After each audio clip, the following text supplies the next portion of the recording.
मोहल्ले में एक रशीद साहब रहते हैं जी, फ्रूट का काम करते हैं, साइकिल पे फ्रूट बेचते हैं।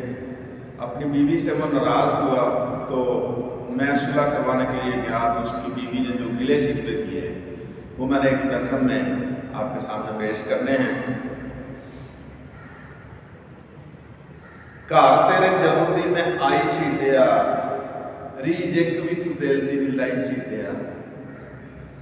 साडे हमसाया ने लई कल कार वे, तेरे कोल साइकिल है ते वो भी बेकार वे। मैनू भा के तू कदी ना चलाई छीटिया, रीज एक भी तू दिल दी ना लाई छीटिया। कहना सैलियाना है जापानी सूट वे, हर गल उत्ते बोले चन्ना झूठ वे। कदी चुन्नी भी नहीं चजदी रंगाई छीटिया, रीज एक भी तू दिल दी नहीं लाई छीटिया। हर वेले कहना पताले तुम दाल नहीं, अज मेरे पल्ले थोड़ा हैगा माल नहीं।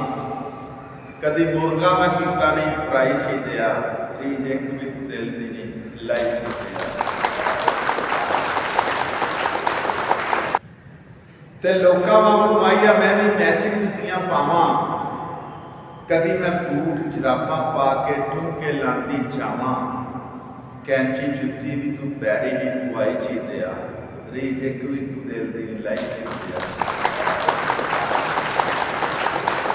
कट के फ्रिज चो फ्रूट की मैं खावां, ठंडा पानी पीवां किथे कुल्फा जमावां।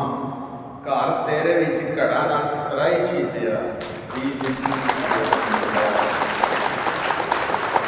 अब मैंने उसे समझाया कि आपस में लड़ाई झगड़ा ना ही आप करें तो बेहतर है, तो अपने खामों की इतनी बुराइयां भी ना बयान किया करें। अब उसकी समझ में आ गई बात, तो फिर उसने क्या मुझे जवाब दिया, तेरे विच मेरे सोहने बच्चियां दी जान है, तेरे दम नाल मेरी जग ते पछाण है।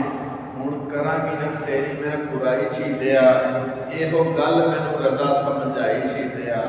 झल्ली होई सां सूरत हुण आई छीटिया।